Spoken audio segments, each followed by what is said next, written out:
They're not gonna screw back in. I mean, I don't think that. I think the threads got stripped on the inside, so it's not just gonna like. Wait, I'm so happy with that. Like, I don't think that someone like came in with their screwdriver and like unscrewed it and left the table all wacky. Well, theoretically, you could just screw it into a different place. I don't know, but I also don't think. Like, I'm gonna Occam's razor this one.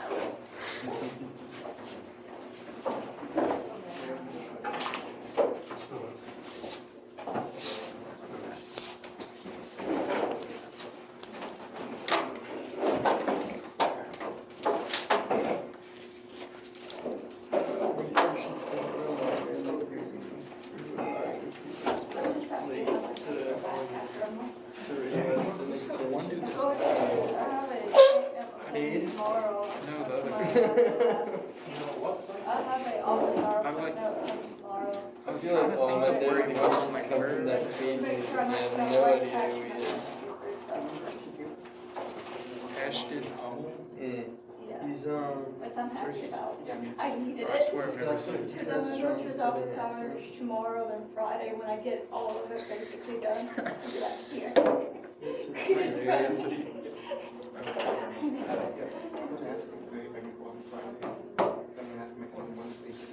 Did you send a message? Yeah. Or do I? What would I send a message to? I'm just gonna. Or you could just talk to him once he walks in the door. No. It's not an option. I just my Wi-Fi keeps wanting to.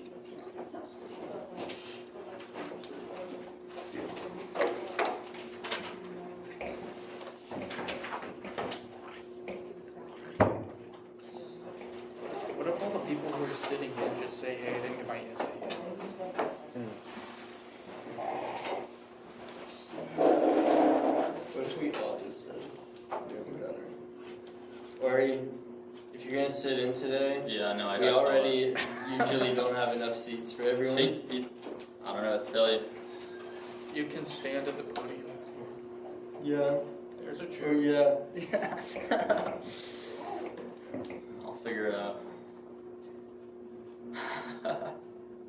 Yeah. Well, if you make one of those tables stick out like a peninsula, you can fit people on both sides. That's a good thought. I didn't do What it. do you mean campus lottery? That's why you get your Imagine the people who are late. Is that a table? Why is it so silent here? It's very I used to be an engineering major. Maybe I can take a crack at it. Do you have a screwdriver? I don't think that's the issue here. Yeah.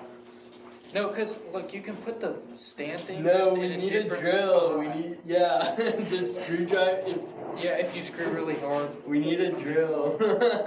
No, the last time I was. I have all the necessary things in my car in the lot by the tennis courts, so I just don't think it's gonna happen today. I think the simplest solution would be to call the maintenance department. I think he's gonna take class outside because even with like. Yes, class outside and the paper gets extended. That'd be the best day ever. Didn't you send your paper? No, but we're working. It's gonna happen today. No, he'll extend it. Last time I manifested an extension, it happened, so I'm doing it again. I'm sitting up here. I've been up here before. Like it's not fun. You should just teach the class today.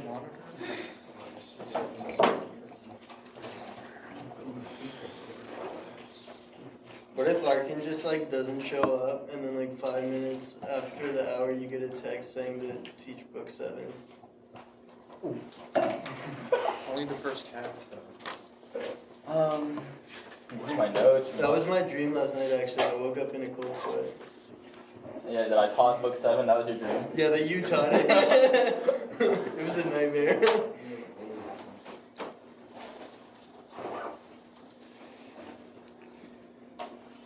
He rambles way too much in this book. Talking about Plato? Larkin. Which one? Same thing, right? Larkin actually wrote the Republic. I'm pretty convinced. Yeah. Yeah, bro, Plato rescan. he comes in with a different copy of the Republic every day. He notes. He has that one and he has two others. And they all fill with So notes. there's we Alan know Bloom for- one, but it's not your Alan. I think it's our album. Do we know for sure that Larkin didn't write the Republic using Plato as See, Dr. Larkin was Socrates. Like, he's just soccer teams. I believe it.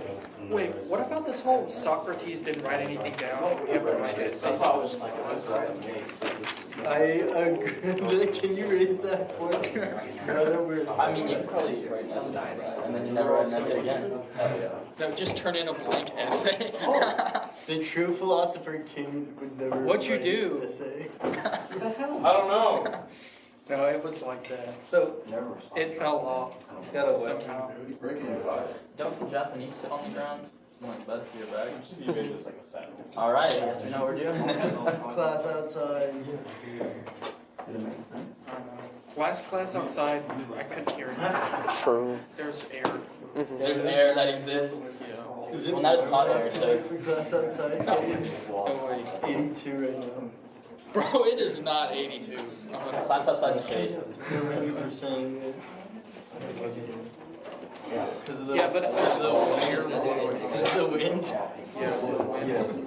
And in the shadows, temperature is like minus whatever it says.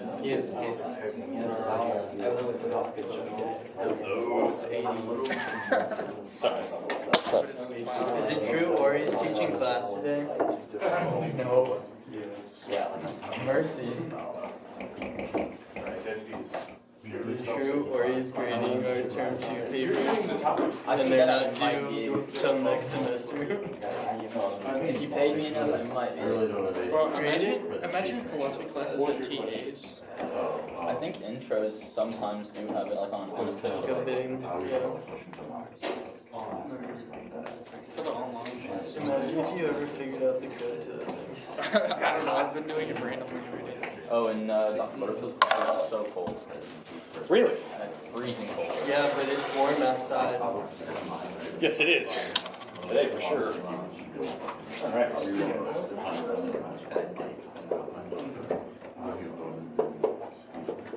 Hot ones. Do you have like? Oh, you guys have class when you said that. Truth serum. I somehow got an abstract under 150. Nice. Or about exactly 150. Nice.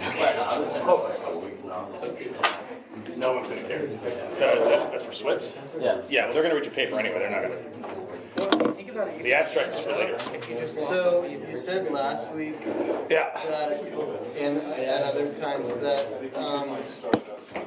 when you're consuming foods that hot, it becomes truth serum. Becomes very But difficult. obviously, that's like a subjective truth, right? Because like, sure. it's only the truth insofar as you know. But I'm wondering if there's maybe a threshold of Scoville heat units that could cause you to perceive the objective truth and share. Dr. Eaton said when we got to like, How hot does it have to be? when we got to the 9th one, I think, Dr. Eaton said, I think I'm hallucinating. So, I mean, it's so hot that it's pretty crazy. I tried the end after they finished. You can try sauces. I tried the final one, and I You skip straight to the final one? Yeah, I'm not gonna do the entire thing. There wasn't enough chicken for everyone. But also like, And then it's you go to the hospital? it's the build up. Yeah. Like it's like if you just do the last. Easier or harder? Harder? I don't know because I haven't done if you it. eat more hot sauce or less hot sauce, which is the more difficult? No, but I mean like at a certain point, like. Oh my, yeah. So I would say like the 10th one, there's video of me like I take a bite of it, and then someone else is talking, and I just like chew it, and I pick it up, put more on, take another bite, because like obviously like Yeah. my tongue had gone numb. It died, but it was still in a lot of pain, but it was like pretty gnarly. At that point, it's just flavor. Oh, it was not even. I couldn't taste anything. It was so stupid. Oh, it was like COVID. Alright.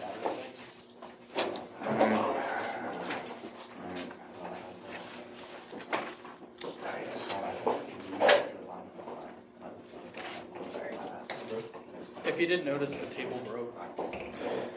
What did? That table. Oh, I literally did not notice that. It's a problem. Yeah, it just collapsed.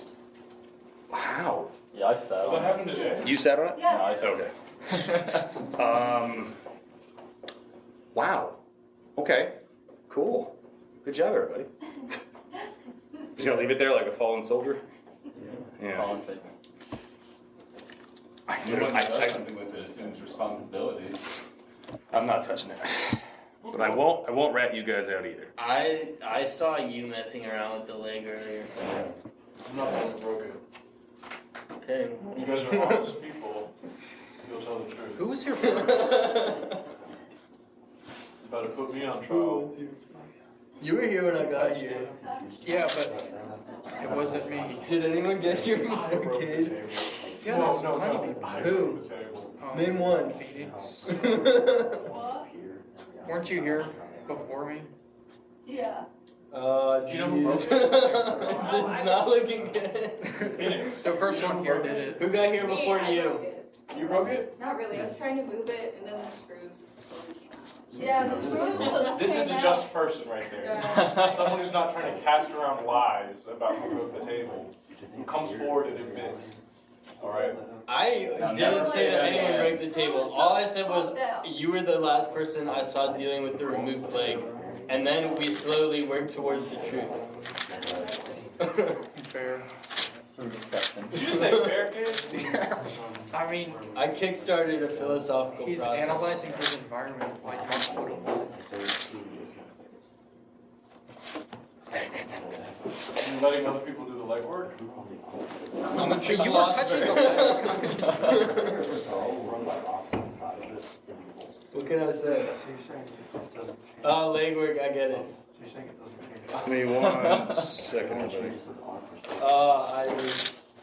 You're too clever for us.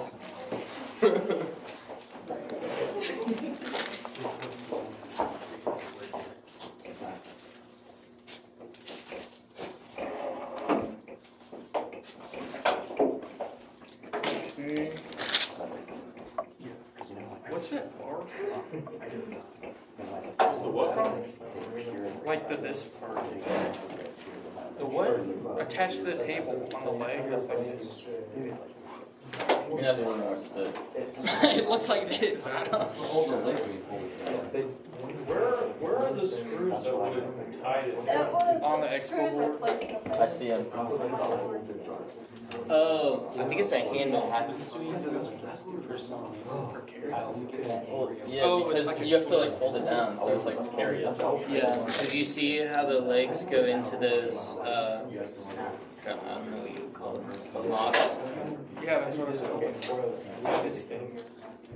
I know you like hand-based visuals for like most of the things you Okay, say. well, what do you want to call that? Plastic horseshoe? That's a good one. I think a clip, maybe.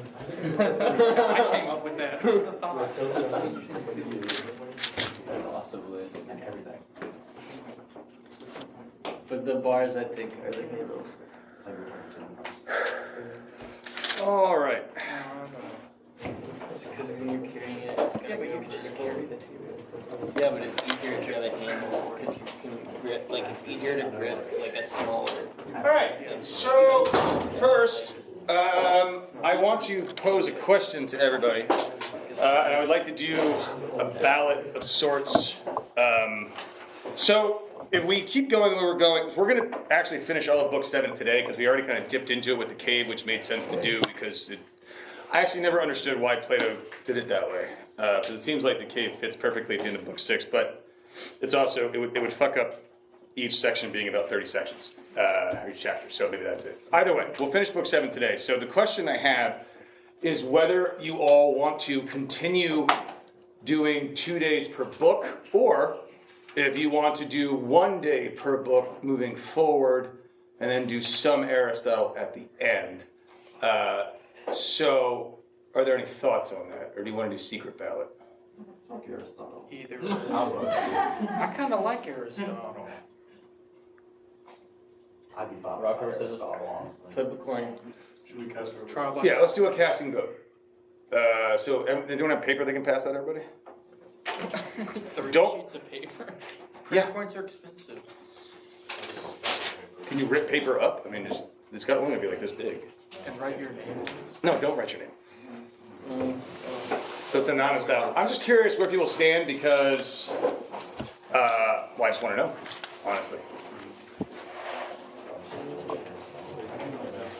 I feel like if all of us just use one sheet of our own paper, that might be easier than one person ripping up 30 sheets of Does paper. everybody have paper? What I'm asking is if you don't have paper, borrow a piece of paper. Yeah, I think Yeah. I feel like. About that. If you don't have paper, ask them for a piece of paper, and if you do, just use your own.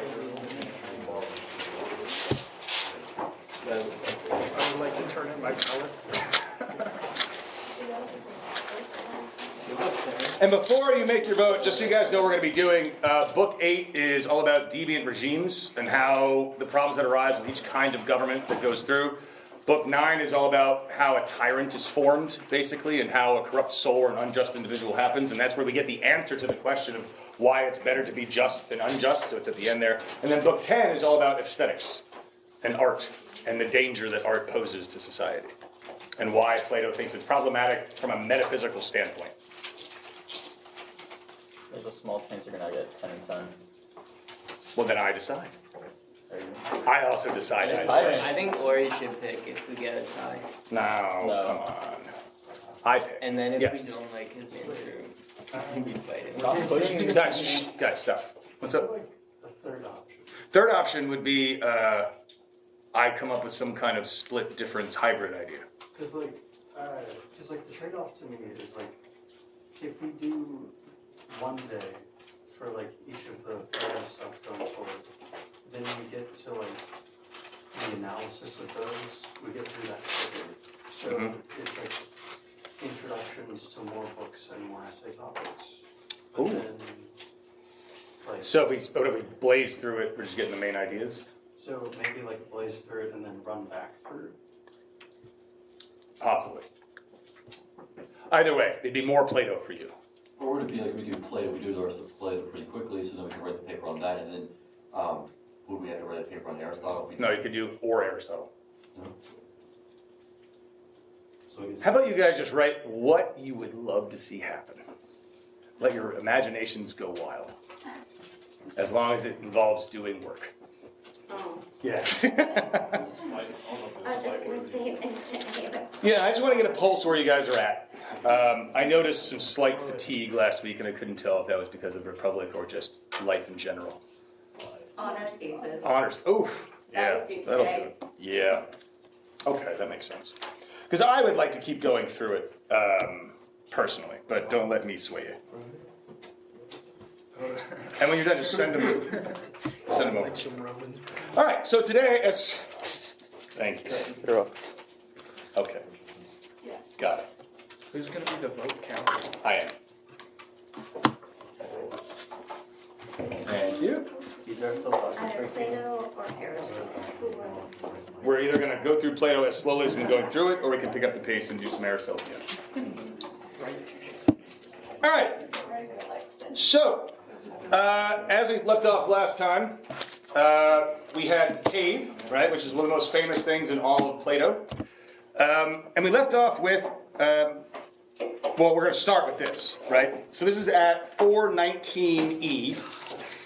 He says, after the philosopher has sort of seen the light, as it were, the worst thing that could happen is if that person continues to do philosophy, as Plato says, as it's typically done today, right? Which is to say, philosophy done on the ivory tower, right? So we're going to talk again today about why Plato thinks that we shouldn't educate everybody. But as we're going to find out right here, he says that the worst thing that could happen would be if the philosopher stays there and refuses to go down again to the prisoners in the cave and share their labors and honors, whether they are of less worth or of greater, right?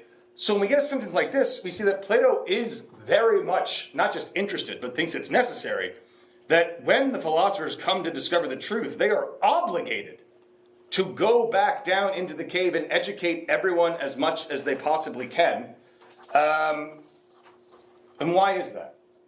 Why would they have to have that sort of obligation? It's just something I've been kind of hinting at for a while, this obligation that we might have to educate others. Like, why can't we just say like, well, no, I mean, I did all this work, and I want to continue doing philosophy. Like, why do I have to take on the burden of educating others? Because Plato even says, like, doing this, going back down into the cave, will make the philosopher's life less happy. Like, it's a fact. It's a burden. They don't want to do it. And yet, Plato's like, no, they have to. It kind of reminds them as to why they sought the light in the first place. Well, I mean, that's assuming that they would forget, right? Yeah, but I mean, they'll sort of pity the people who are still down in the cave and realize how deep the truth is and why they keep pursuing it. Sure, but what if we had somebody who, like, didn't see it that way, right? Because you can imagine someone who's a bit more compassionate, like you're saying, right? Who'd say, like, okay, so I remember what it was like to be down in that cave, and I wouldn't want anyone to suffer that fate, so it's important to me, I owe them to do that. But that's not what happens in other cities, right? In fact, Plato even says, like, look, if someone like this were to emerge, which has happened historically, right? So you have people like Parmenides, for instance, who emerged as a philosopher, like the perfect kind of philosopher, from a city that was not our city, that person's not obligated to do this. They're only obligated to do it in our city for specific reasons, but yeah, good. So the entire point of the Republic is to theorize what a perfect city would look like. Mm-hmm. So I think if it going behind that basis, it's probably necessary to educate, going back into the cave to educate people to make the city stronger. Because if they just stay staring at these shadows on the walls, then how are they going to be able to effectively protect the city?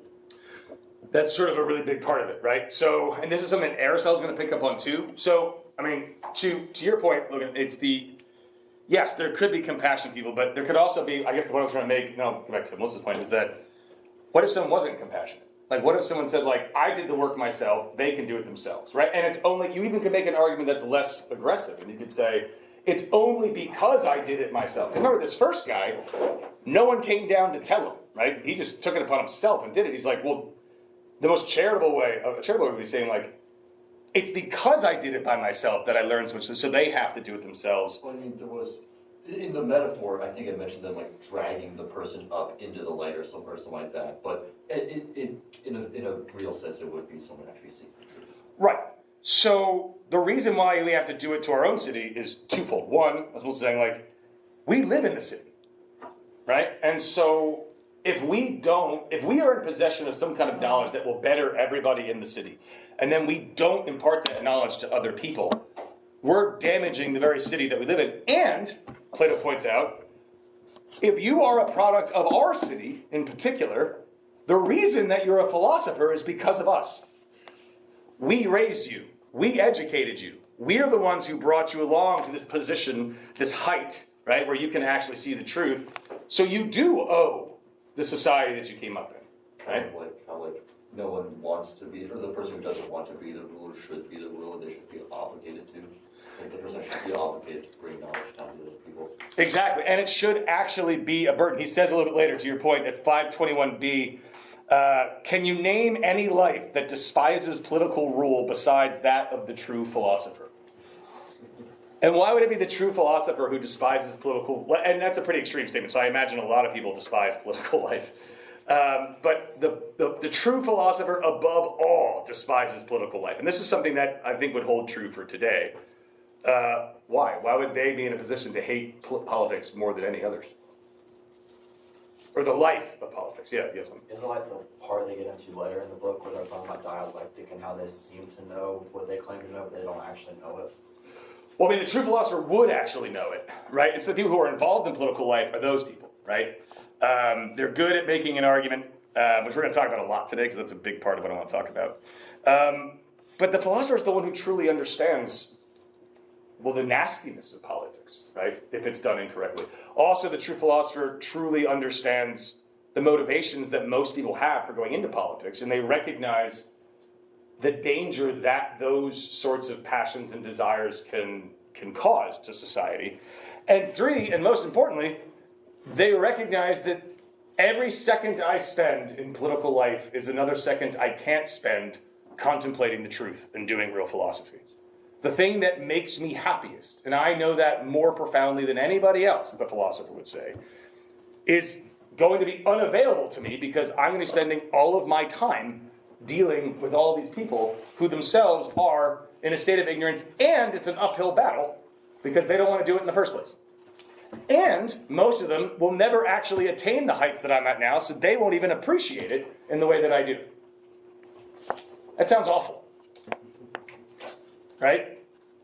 Imagine teaching a class where every single person in that class hates what you're telling them and doesn't want to do it, but you know that it's valuable to them. I'm not speaking from personal experience at all on that one. Right? And it's tough. It's really hard to like really maintain that level when you say like when you know that like students in your class, this happens quite a bit in intro, you know, not typically when you get to philosophy upper level classes because you guys are kind of in, you made your choice. But the intro kids, a lot of them, it's really difficult to get them to show why it even matters to do this in the first place. And so they put in no effort. And it does, for some people, become kind of burdensome, right? It can become taxing. It can become exhausting. Imagine grading 100 exams. This happening once. I graded them, I handed them back out. And I watched a kid just look at the grade, close it, and then on the way out, just threw it in the trash. I spent an hour on that fucker. Right? And so that can be a burden. Like, I could have read a book or done literally anything. And so this is the issue, right? And so I know all of these things, and I know the challenging of it, and it's taking away from my happiness, and yet I am the one person who's in a position to realize that it's precisely me who should be ruling. Because if I'm not, then somebody else is, and they won't be as good at this job, and their intentions and motivations will be unpure, right? So what I've been asking all semester, or at least the past 2 or 3 weeks, like, does the philosopher have an obligation to educate? Plato is going to say 100%. And we're going to educate from these passages. It seems like he's not, from these passages alone, he's not shielding all education from it. He wants to educate everybody to a certain degree. But there are certain things that we should reserve for the true philosophers, right? And that's what we're going to go into now, because they're going to ask, like, well, how do we educate people to become philosophers? Like, what subjects should we be studying? And the answer is subjects that cause the person to have their attention pointed towards being, pointed towards what is, pointed towards something beyond the physical world around us, because as we know from reading Heraclitus, what can we know about the physical world? Nothing, because it changes all the time. But that does not mean that certain things in the physical world can't at least start us towards thinking about how we should approach these subjects. Because the problem is, or at least one of the problems, well, that was perfect timing. For half a second, I was like, did I do all of the subjects that he points out here that the philosopher needs to learn, right? Starting with arithmetic, geometry. If you read, you'll notice that like any shapes that are 3 dimensions, they're like, that's not really geometry. We don't really have a name for that yet. Like anything with like cubes or spheres. They're like, I don't know what that is. And no one's done it like rigidly enough for us to call it an actual like craft. But that, whatever that is, and now we know it's just part of geometry now, right? And astronomy, all of these fields that the philosopher will learn in order to become a better philosopher are typically used for practical means, right? So why is it valuable for everyone to know arithmetic? Just pick somebody and say why it's valuable. Like, okay, how about this? Why is it valuable for you to know arithmetic? Pay bills. To pay bills. Good. That's a good one. Actually, you don't really need to know that anymore. You just put your card on file and it just takes care of it for you. Right, but you have to make sure there's money in the account to pay the bills. Good. There you go. And you got to do basic subtraction. Yeah. Yeah. Or stop subtracting. Or, yeah. Exactly. And yet we're always still shocked. Anything else? That's it? Word problems? What's it? Word problems? What do you mean by that? Yeah, like how far it is, like from the boat goes across the river, but then the stream's going down at a certain speed. You gotta know this stuff. Right, so let's say you're a sailor of sorts, or a captain. Like, you need to understand how speed affects things, right? The rates that we're going, et cetera, et cetera. And we're using mathematics in order to do this, right? Geometry, how would that be useful in everyday life? It's getting harder. Yeah. Like knowing whether your car can fit to a parking spot. Yeah, right? So basic assessment of spaces, understanding how these things work, area, etc. So like in a basic, or farming, right? Plotting out parts of land, etc., etc. And even, he says, astronomy, right? Now this one is fascinating. This one starts at, where is it? At 527D. And he says, like, why, Socrates asks, like, why is astronomy an important skill to use? And he says, well, this is good because it allows me to have, at D here, 527D, it gives me a better awareness of the seasons, months, and years, which is no less appropriate for a general to know than for a farmer or a navigator, right? So we can look at the stars, we can chart things, we understand seasons and passing. And Socrates outright rejects this. He's like, that is not the value of astronomy for a philosopher. True, those things are valuable. And there is a practical application of astronomy, just like there is for arithmetic and for geometry and for 3D math, whatever that's going to be called.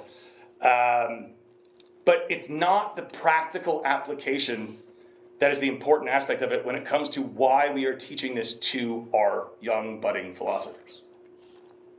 It's because all of these fields point us towards actual being and away from becoming. It's the kind of thing where I can say, when I'm doing this kind of study, like mathematics, right? Is it the kind of study that allows me to think of things that seemingly have contradictory traits? So the more advanced mathematics gets, right, there are problems that arise where numbers can be used in different ways. Or even something as simple as I talked about last time, like equality. Like balancing my checkbook, which is a long lost art. Right? Do you guys have the same problem where like you're looking at your bank account and you're like, I'm not sure that that's right, but I guess so. Right? Because you're like, probably, right? Back in the day, you had to like balance your checkbook because otherwise you would write a check and you just didn't have the money in there, right? And while that's valuable, but like, so we think like, all right, if I do this and subtract this, it's going to equal this number. And that term equals. We talked about that last time. Like, it's useful in a practical sense, but equality is not something in that sense, in that regard, like two things being equal to one another. It's not something we actually experience in the world, right? Not in the physical world. And so contemplating this concept of equality causes us to come out of the practical and start pointing towards a more profound understanding of these concepts in and of themselves. Yeah, look. It's kind of along the same line, just that it's something that's very hard to like picture in itself as like a lot of advanced mathematics. But also, one mathematics, since it's a very hard subject, especially once you get into the very advanced parts of it, where if we want our guardians to be the best of the best of the best, the smartest people who can pick stuff up easily and remember it for longer, then wouldn't mathematics be one of the best fields to test them in? Yes, and he says that. Right, so mathematics, so we start off everybody, if you remember, in physical training, right? Because we want to make sure that they have strong, healthy bodies, because that gives you a strong mind. And music, right? Why music? Well, yes, so it leads us towards mathematics, right? But it won't get us there entirely. Really, the reason we teach young people music is because for Plato, it causes people to become more balanced and harmonious, right? Like we start understanding these concepts of harmony. And we can contemplate on those ideas of harmony. Or if we start thinking about rhythm, as you said, like time signatures. Is it 3 beats per measure or 4 beats per measure, right? Do I hold this note out for 2 beats or for 4 beats? Well, the more I think about like the actual sonic aspect of listening to music, the more I realize that there's this underlying mathematics that is causing that thing to happen, right? Which makes me contemplate more about the math behind it. In other words, through the experience of my senses, it's directing me towards something beyond it. But it's not enough to just do music. Because I know a lot of musicians who are really good who are not good at math, right? So we need more education in that regard. We need to think about this idea of like, yes, we can apply geometry and see like we can make something circular, but contemplating circularity itself, it gets us in the practice of thinking about concepts divorced from these individual instances in the world, right? So that's the problem we had when we tried to define courage, right? So how do we define courage? Like, what would be like? How would you guys define courage? Facing dangerous situations. Okay. Without fear. Without fear? Well. Oh no, that's the facing point. Fear, but overcoming that fear. Like, even though you're scared, you're still there. Okay. Does it take courage to take an exam? I don't know. See the problem? Depends on what you studied. I'm just curious now. Which exams would we take courage? Like for myself, Yeah. very few. Okay. That's courageous to But I admit have that. a lot of faith, There you go. and that's more important. The risk of taking an exam versus not taking the exam is pretty disproportionate to where it's like, if you should take the exam rather than just be, no, I'm too scared to take it, because it's a zero. Well, what if My point is this. The point about me asking that was this. Some people find taking exams to be horrifying, right? Because they get test anxiety, or the weight of that exam is just this idea that's just crippling to them. If I fail, it's over. Other people love taking exams. And I don't mean like they actually love it. There's probably some people like that. But it's just they're confident. They know that it's an opportunity for them to succeed or get a better grade, or they're just really good at taking tests, right?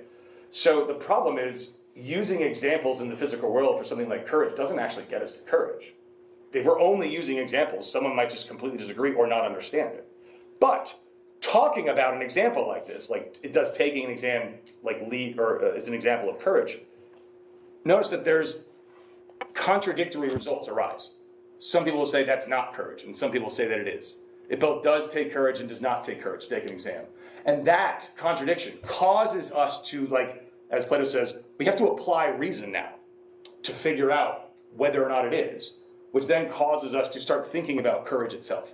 It's precisely when the contradictory examples, or the examples that cause contradictory beliefs arise, that our rational capacity is activated, and that's when the people who are more philosophically inclined really start genuinely thinking about what Plato calls the forms, or these pure ideas, right? So we see these things in mathematics because mathematics, we have contradictory ideas when we're applying it to the world, but it's trying to get us to that which is. That's the main point he's getting at here. We're not educating our guardians in like the dealings of the day-to-day in the world, because that's always in a process of becoming. We're educating our guardians to value and appreciate that which is, that which does not change. Courage is courage. Can't not be courage. Beauty is beauty. But how do we get there? We have to start, if you remember the divided line, we have to start by getting people to appreciate it step by step.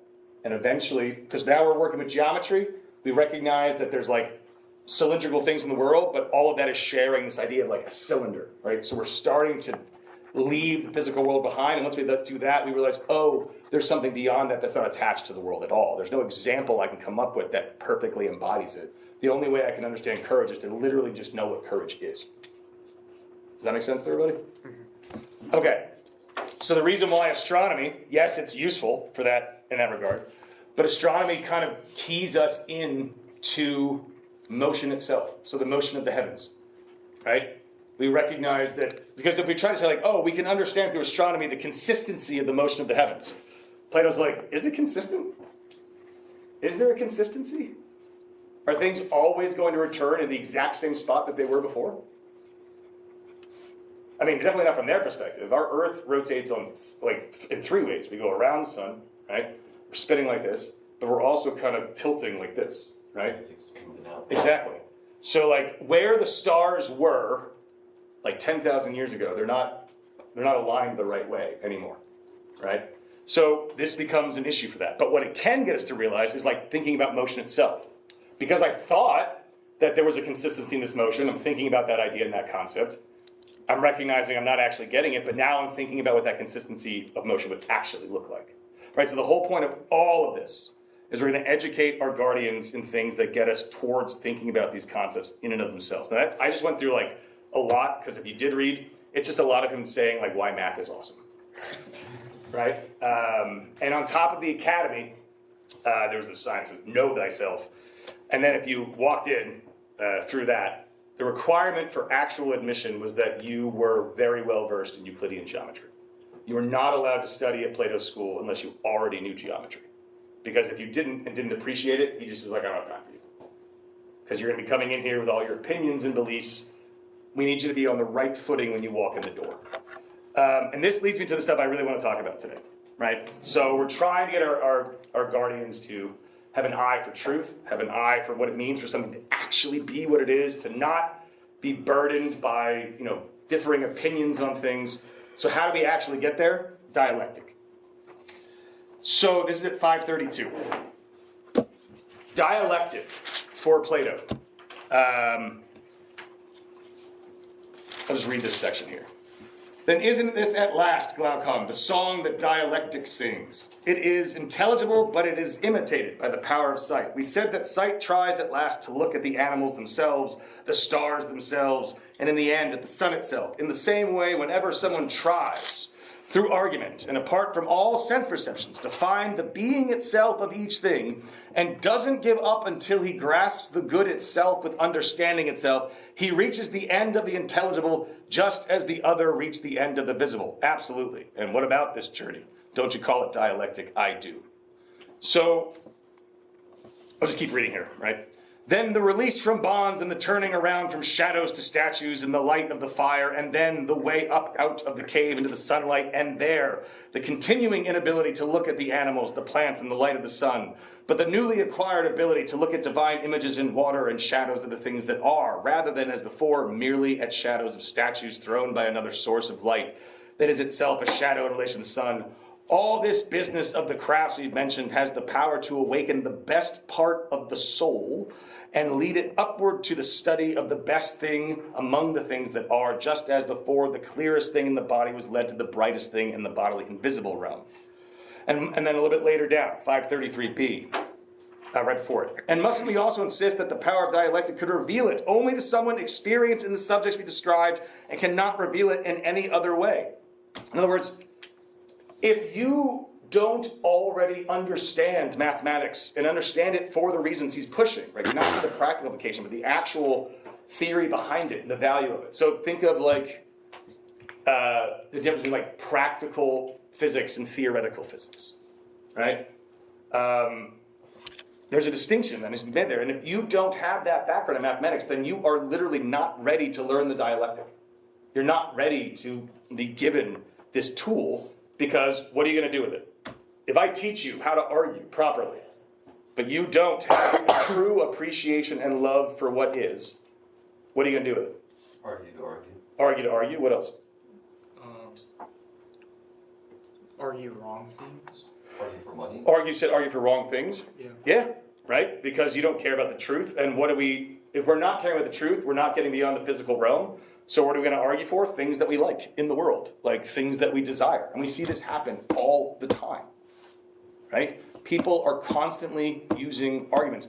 For those of you who are at Philosophy After Dark, the question came up of like whether or not it's just or a good thing to learn philosophy in order to ascend in society, possibly destroying people along the way, but once in a position of power, now you can do good.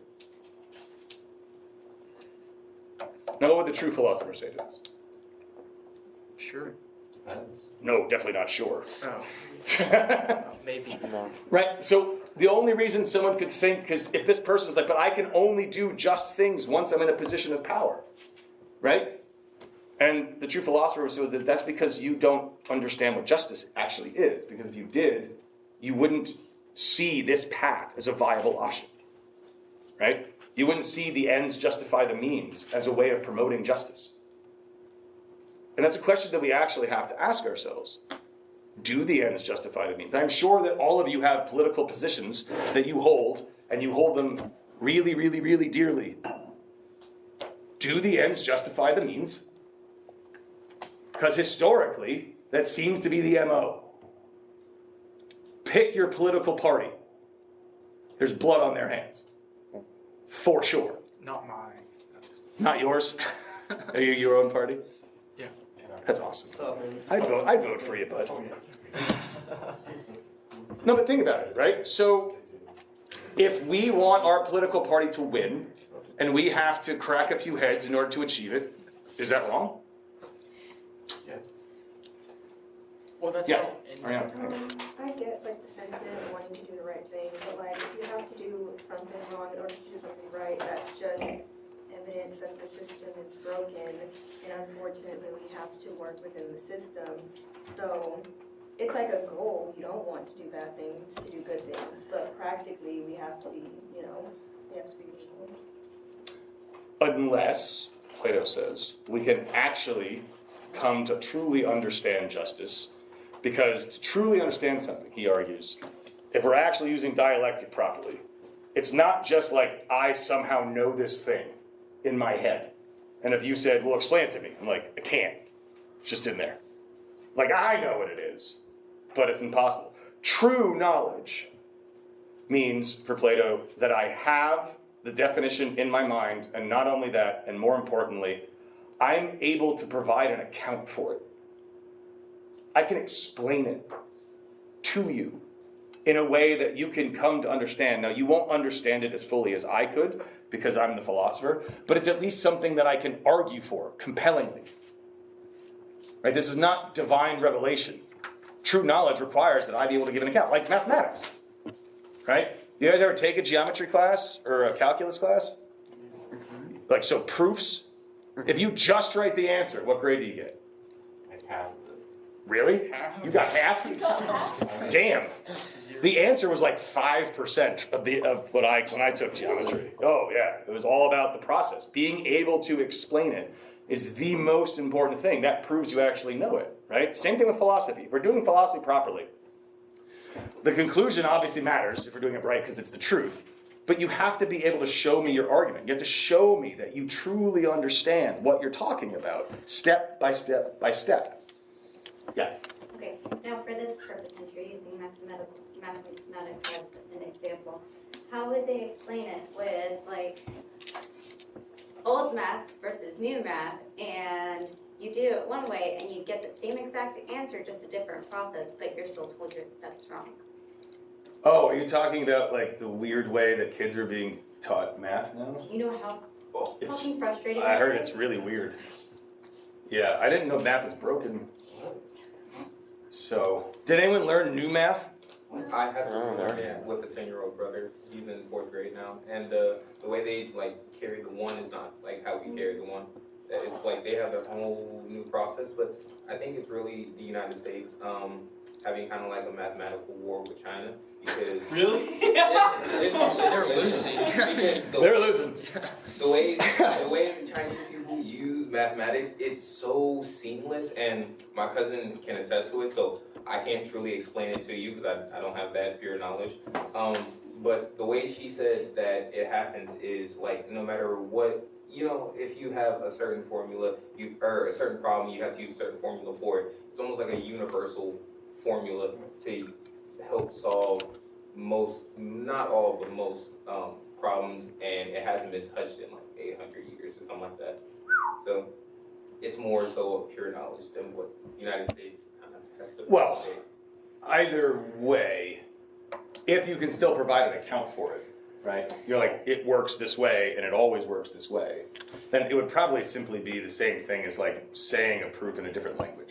But doesn't that open up the doors for people to say, well, no, this is wrong, and, I mean, kind of undermine your efforts? I mean, they could, but the difference would be like, if it's a system that you can actually explain, so like whether or not someone likes the way that the system works isn't the point. The point is, if I can show you the step-by-step process, and it works every single time, and it works not just for this one problem, but it works for all of the problems. Like it's an actual methodology that works, and I can explain it to you.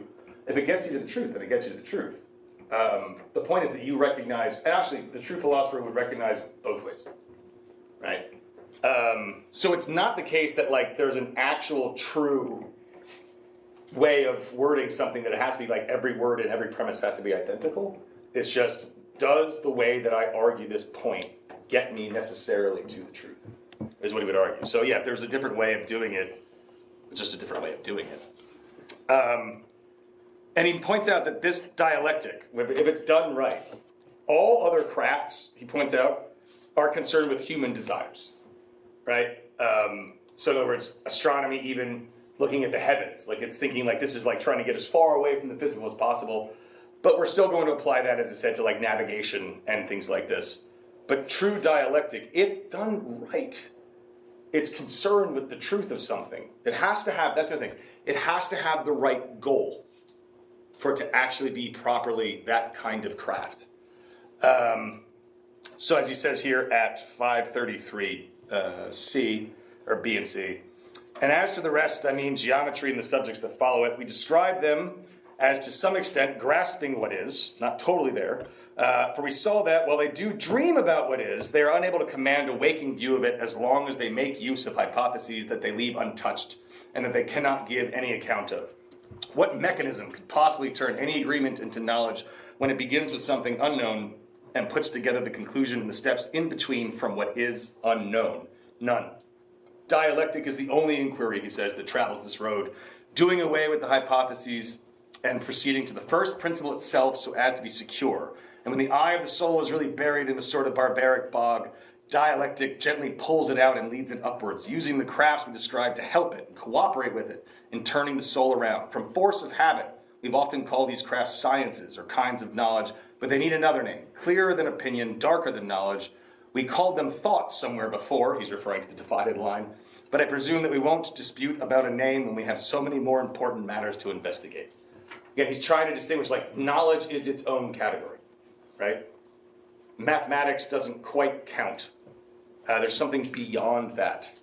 So he just kind of reboots the divided line here at 534. And he basically says, to conclude it all at C there, at 534C, then the same applies to the good. Unless someone can distinguish in an account the form of the good from everything else, can survive all refutation as in battle, striving to judge things not in accordance with opinion, but in accordance with being, and can come through all of this with his account still intact, you'll say that he doesn't know the good itself or any other good.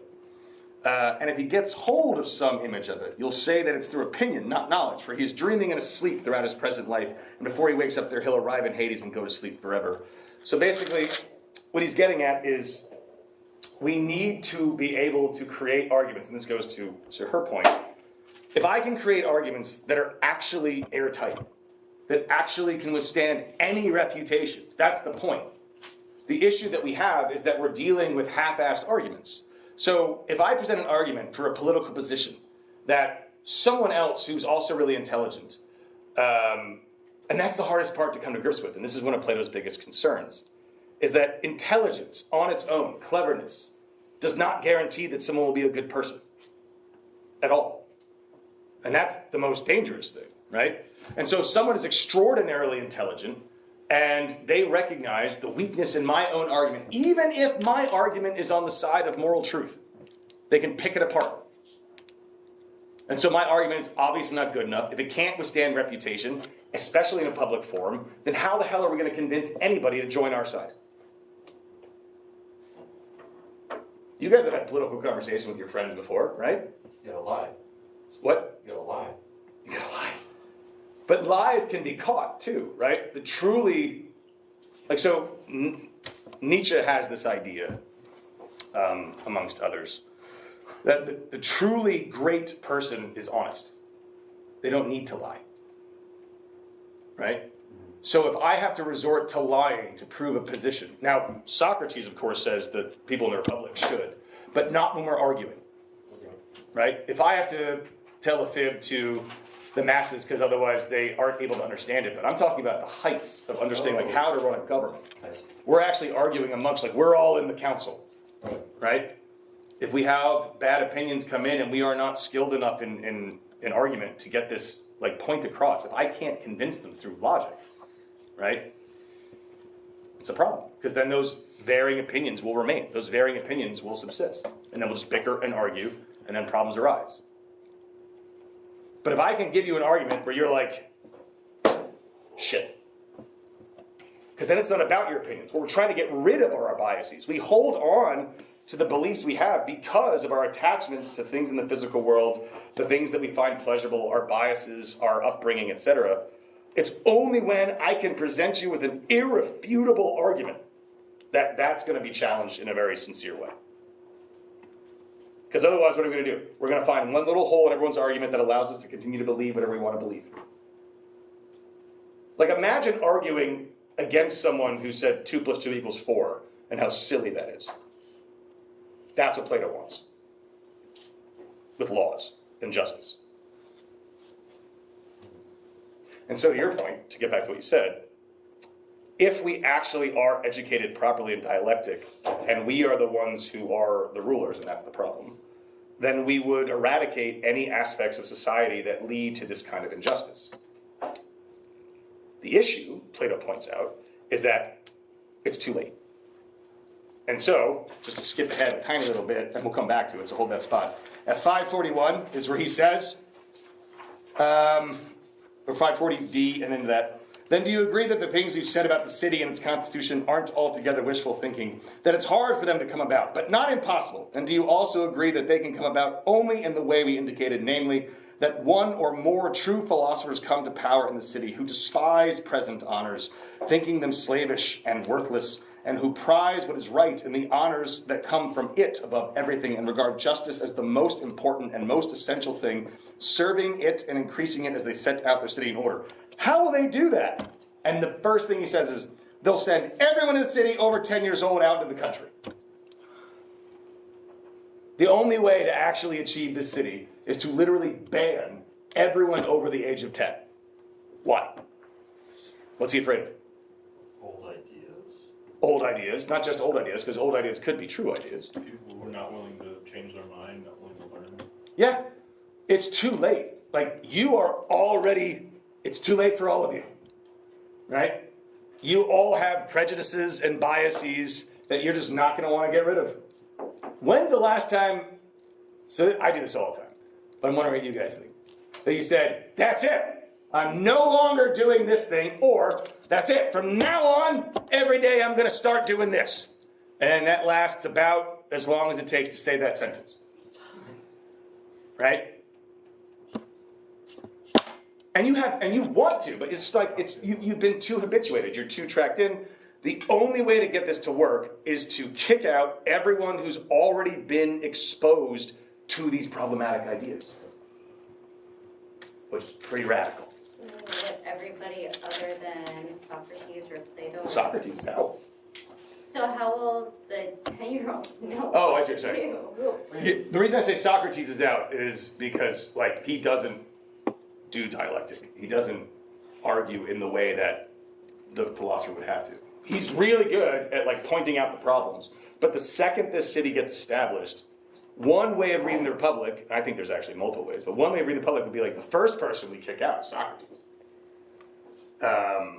Because he just can't help it. He's just going to keep challenging everything, and he doesn't have the actual arguments to get to the truth. Another way of reading the Republic would be that ignorance can be understood in multiple ways, right? So Socrates says, through all of Plato, that he is the wisest person because he knows he does not know. Like, his ignorance is actually attributed as the thing that gives him his wisdom. So to say the contrary, right, that what makes the philosophers is that they're not ignorant, is a massive contradiction, right? So I actually read it to say, like, the conversation never stops, right? We're always going to be engaging in this argument, but the difference is that we have an eye on the truth and doing it, because otherwise it just makes no sense to me. At least when we're reading all of Plato, that Socrates would just be kicked out of the Republic. That I always found that argument to be a bit lazy, because they're like, we can dismiss all of this because Socrates wouldn't be allowed in the city he designs. And I was like, well, maybe Socrates recognizes that he is a product of his city, and he recognizes that sometimes to get things done properly requires sacrifices, right? So, just a thought. But the point of all of this, and this is going to be our discussion points for the day, is that education becomes the most important aspect for any society if it wants to succeed. It is the number one thing. What do you guys think of that? So if you're curious, that's at 534DE into 535 is where it starts.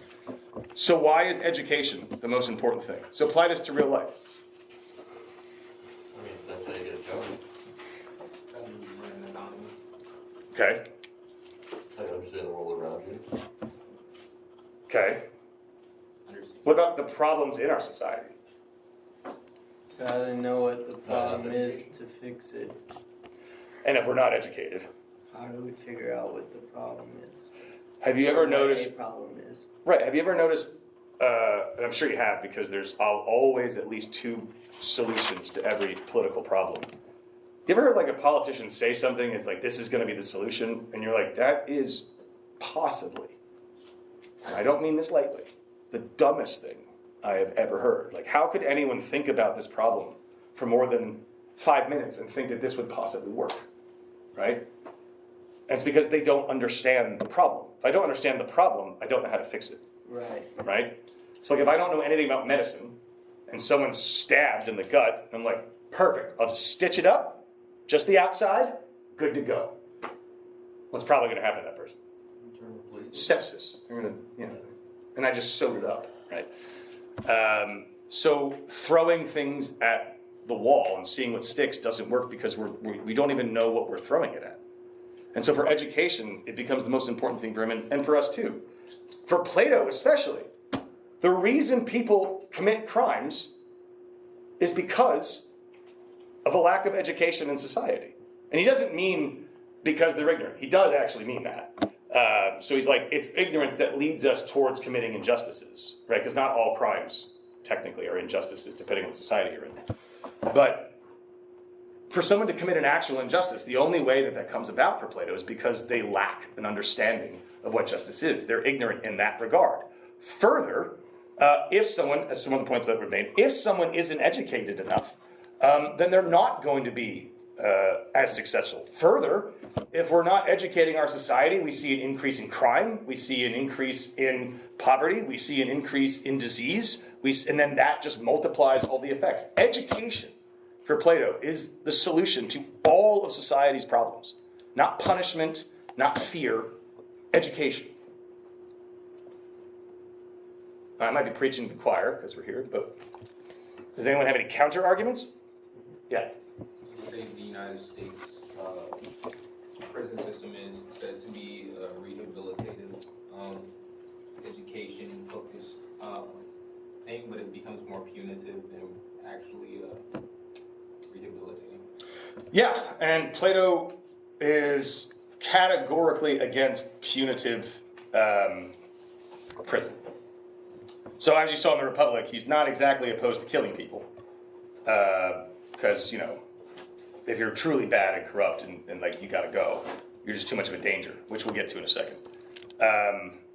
And of course, there's the discussion we had about allowing disabled people to die, which is a different situation. But for that person who's not completely and utterly corrupt and a murderer, Plato thinks that punishing them is problematic because it only makes them worse, right? So if I'm doing punitive actions properly, my intention is to harm you. Like if I'm doing it right, that's what it means. Like I'm harming you. I'm doing something that will strike fear in you and others because it's so terrible that no one will do this thing again, including you. You learned your lesson. And he's like, that doesn't work. And the reason it doesn't work is, this is all Plato, if I harm something, I'm making it worse, right? So if you're the kind of person who doesn't recognize that it's problematic for society for people to steal, and so you steal for whatever reason, right? And I punish you by throwing you in jail for 5 years, you're not exactly the kind of person with the kind of knowledge to recognize what's actually going on. All you're going to see from Plato is that I harmed you, right? So the example I was giving class is, if you can imagine a bully, like you guys were all in high school. Were there still bullies in high schools? Okay. I went to school in the 80s and 90s, so all those movies, that was like real. Yeah, that was like a real thing. And like the solution they gave is like, they'll punish them, they're like, you should probably just fight back. Because that's how it sucks. These are like advice I got from teachers and my father. It doesn't work though. So I was told by my dad, I was bullied all through 7th grade. Like literally at one point attempted to be shoved into a locker. I know. I was confused too because they're really small lockers. It's like, this isn't gonna work. And my dad's like, here's what you do. And the guy's name, did I tell you guys this? Yes. Dan Spatucci? Yes. So the whole story, right? So it doesn't work because by harming the bully, it only makes it worse, right? They're going to take that as a harm and they're going to fight back. So you're entirely right. For Plato, it's all about rehabilitation, and rehabilitation means education, right? So even when someone's committing crimes, the solution to that, for that individual, is not punishment, it's education. Do we have a real world example of that? Don't you know of a country that kind of has implemented, because I know, I guess you could say the pinnacle of what education should be is usually Finland or Switzerland type of education. Well, maybe not Switzerland, but I think it's Finland and like Denmark and places like that that have, I don't know, it's not structured the same as it is in America, where it's significantly shorter hours of school. It's not so much to show up at 8 in the morning and get off. It's almost like, I bring this example up because I was kind of told this and it kind of made sense to me, that the education system in America is built for you to be a working member of society, not a prosperous member. What does that mean, though? That's the question. Prosperous, right? So that would, for Plato, that question is the issue, right? If we're looking at education as a means of financial success, independent success or individual success, we're looking at education wrong. Education is not strictly for you as an individual. Education is to allow you to become a functioning and valuable member within society, right? So success is too subjective of a term, because if I'm the kind of person who wants to study philosophy and desires to do that, then success for me would be living a life where I'm afforded the opportunity of doing that, and money doesn't matter. But again, Plato points out earlier in the book, as we read, this is why the beauty of going through this whole thing like this, because it's like, but he also recognizes we can't just like leave people to their own devices, because some people aren't going to be as good, so we have to protect people, right, with minimum wages and things like this. One thing I will say on that is that Plato points out at 537, and we'll get to that, he says that there do need to be changes.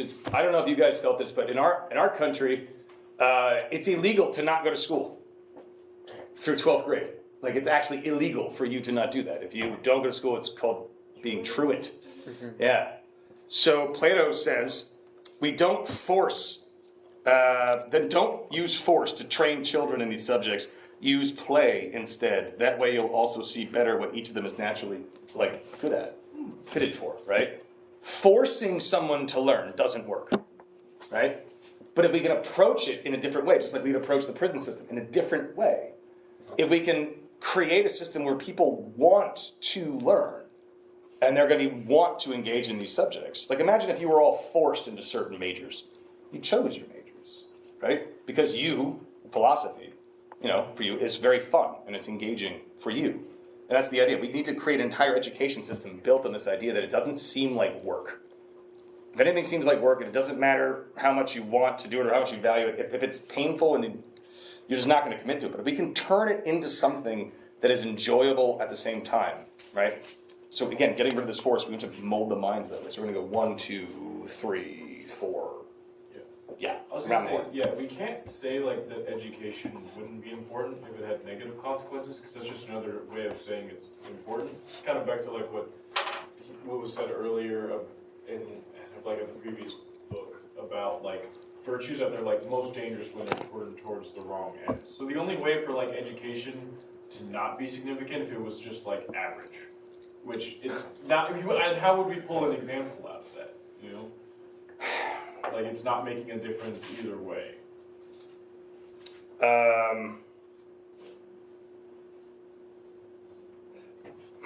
Can you explain that a bit more? I think, because like, what you were sort of saying was that like, as a counterpoint to education being important, you pointing out instances where like, where education isn't being realized in the way that it should be and having significant negative consequences.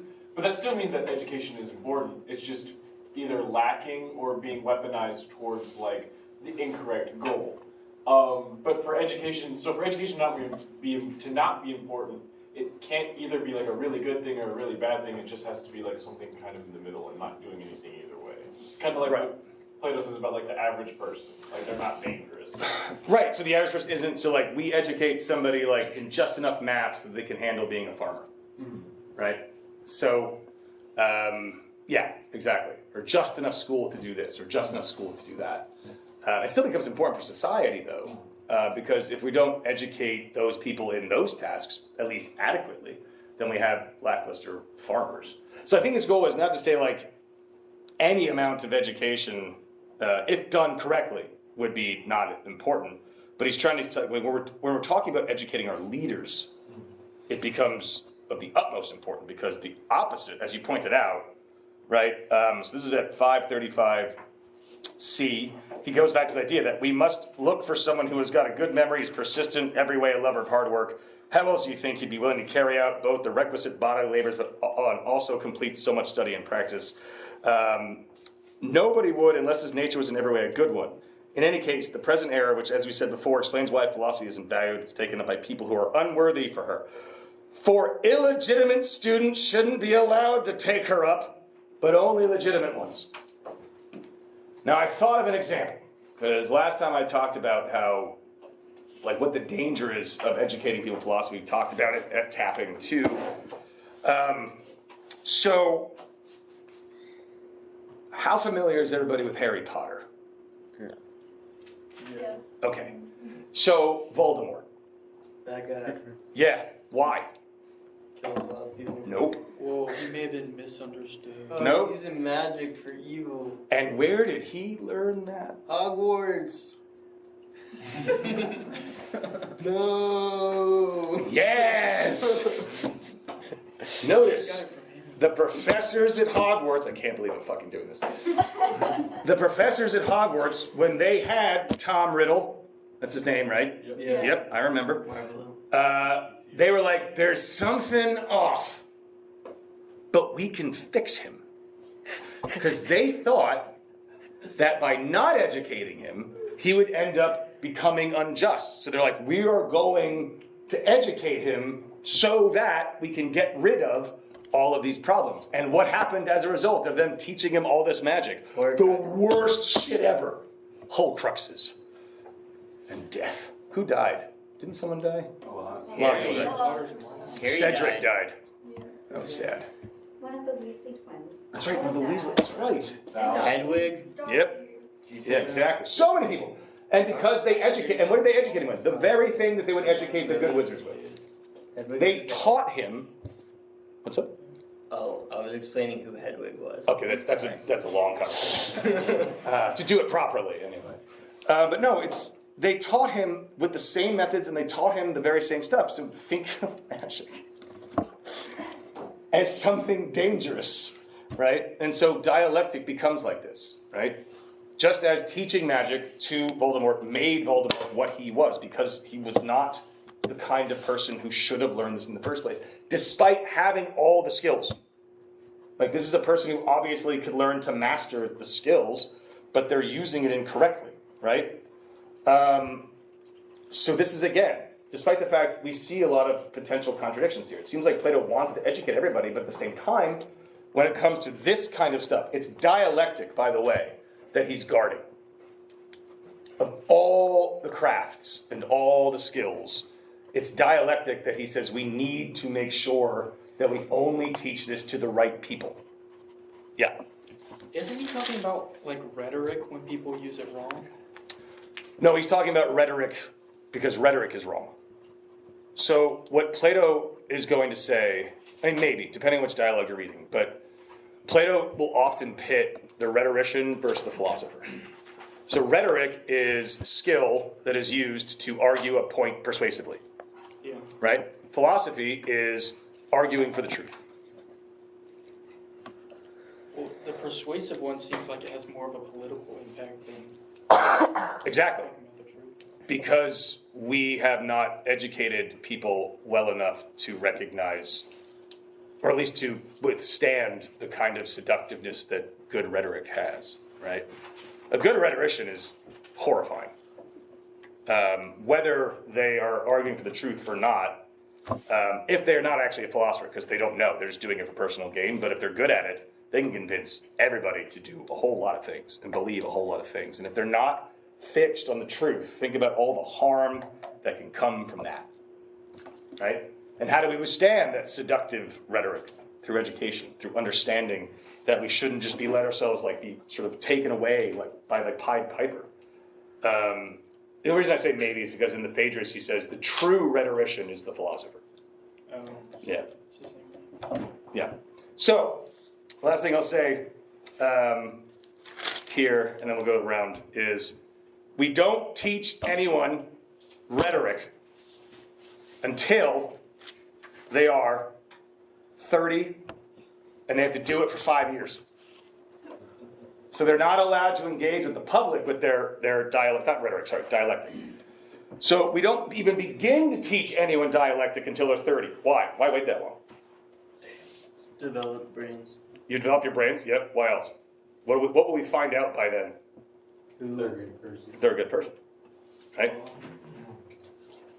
Yeah, can't keep up the game that long, especially if you're under the like tutelage of people who are looking for it actively. That was the mistake of Hogwarts.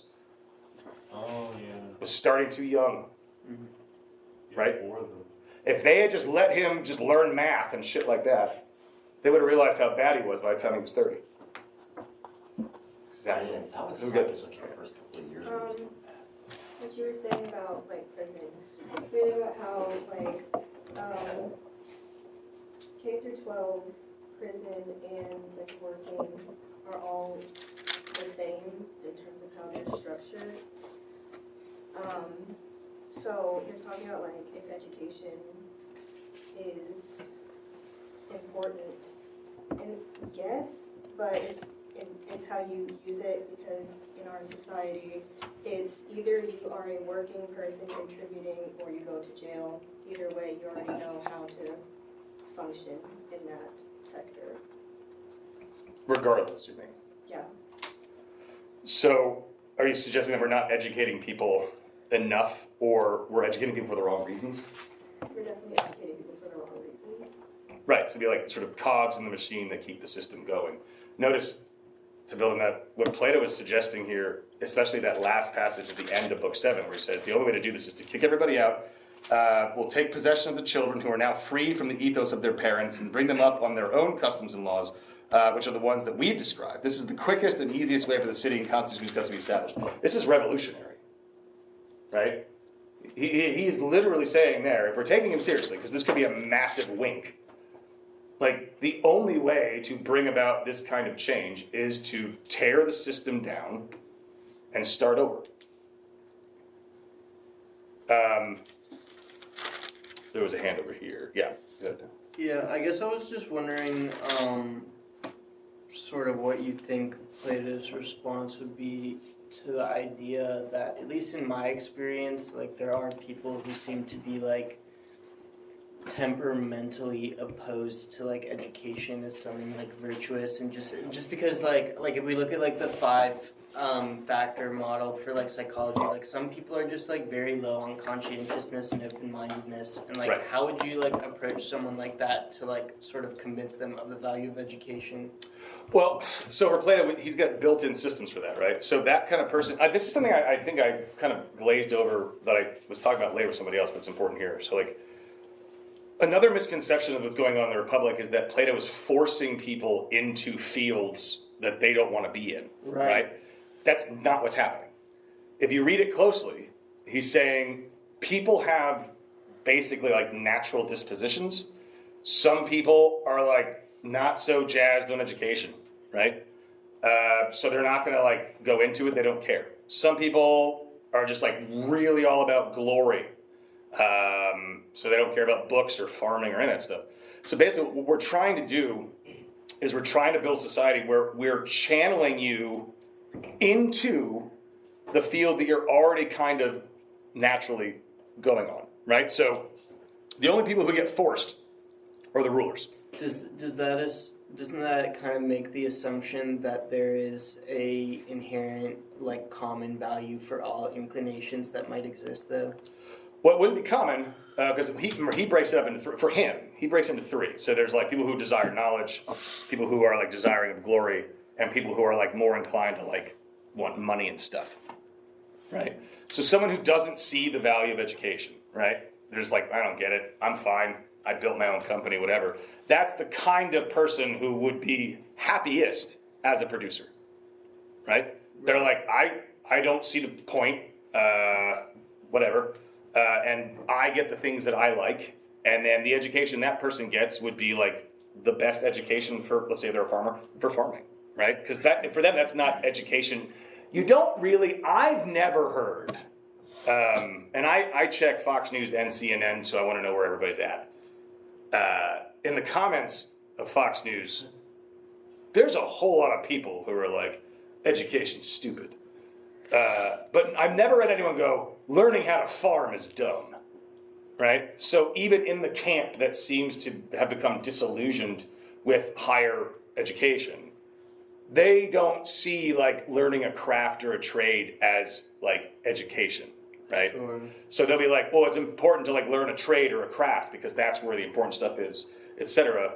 And so even that person who's kind of not so jazzed on academia, they'll still recognize the value of learning how to farm or learning how to build boats or becoming a blacksmith or whatever it is that they want to do.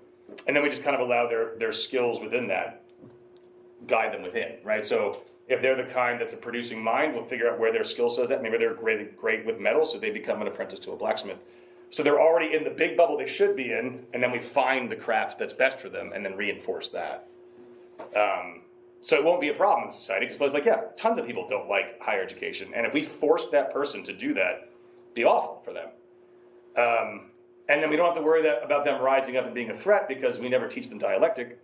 So they'll just become like a really good farmer, and then they'll end up becoming, like if they're a smart person that's a farmer, they'll end up becoming like the best educator for the farmers, essentially. Because he's very clear, we can't force people to do something that they're like not inclined to do. Yeah. I suppose I was trying to come up with like examples of like very like odd and specific inclinations, like taxidermy or like something like that, like which like maybe for like well, I think something like that would be like considered like inherently unjust because you're like hurting other people. But like I guess like maybe in the course of you speaking of like wrapped around to a position of like just because like I don't see a lot of value in someone else's specific inclination doesn't mean that it provides like no function. Like exactly, it's valuable to like observe like stuffed animals so that we can see like sort of the anatomy and structures without having to like cut them cage a live animal or. Could be an educational tool. Well, Plato would probably classify, if we're being specific, taxidermy as like we would call it today a hobby. He would probably call it a knack. Right, so it's something that like you pass your time with that doesn't really contribute necessarily to kind of like baking. Well, okay, but like I mean like confection, like sweets. In that case, I guess my like response would be like, what if someone only has inclinations towards knacks? Oh, they got to do something if they want to stay. Yeah, so. But then you get to a point where you're like forcing them to do something, right, to be included? Yeah, well, knacks aren't, yeah, I see what you're saying. But they will contribute in some way, right? Because some people are going to be the kind of people like, they'll work, but it allows them to then do the things that they like hobbies. Because some people are like actually perfectly content with that. Yeah. Right? Like, but what he wants to avoid are the wrong people in those positions. Sure. Yeah.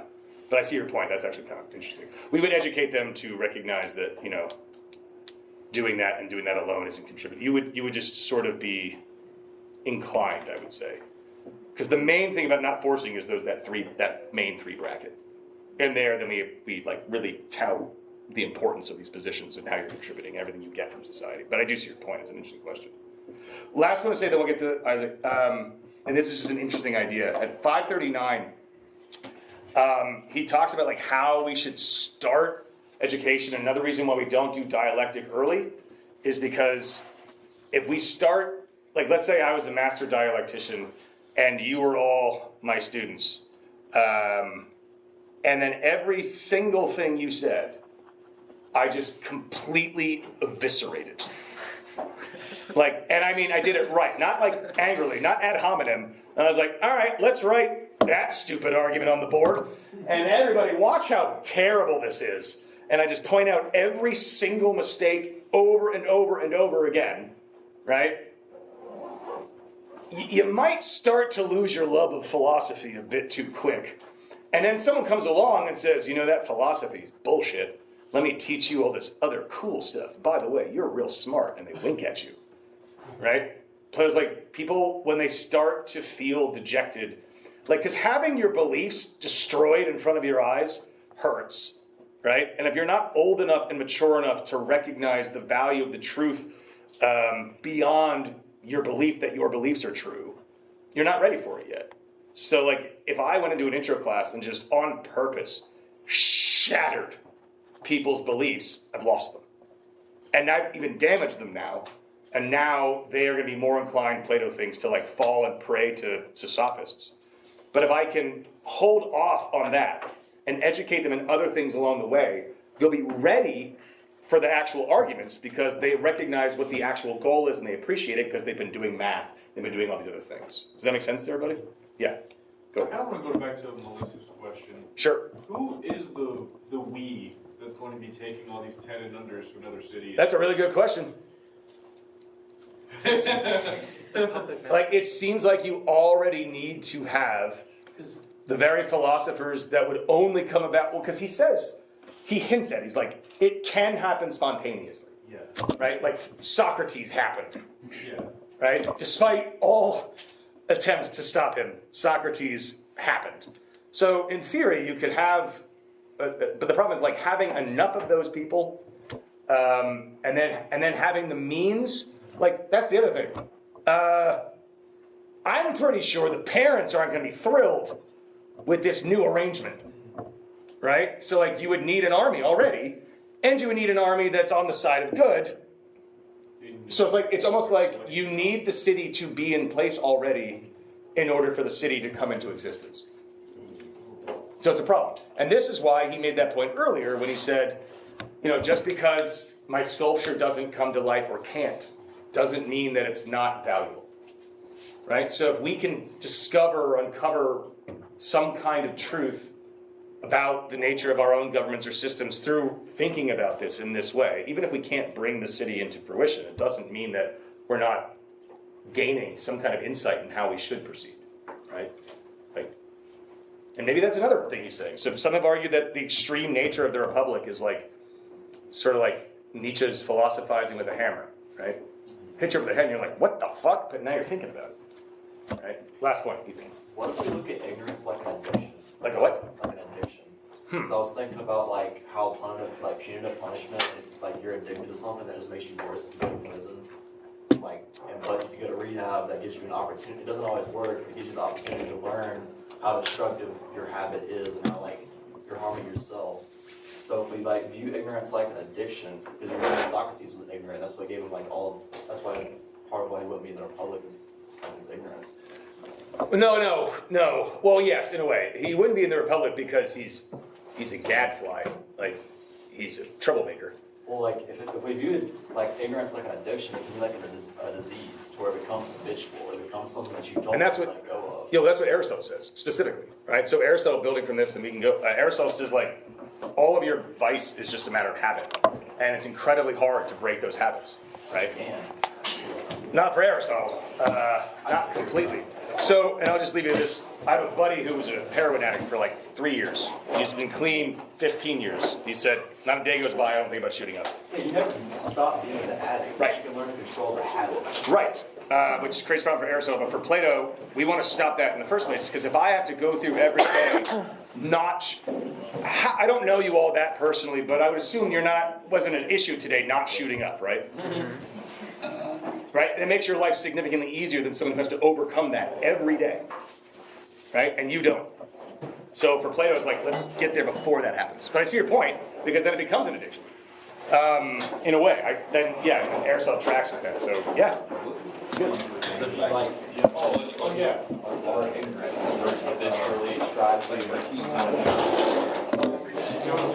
hard, but I don't even know what It's true. All right.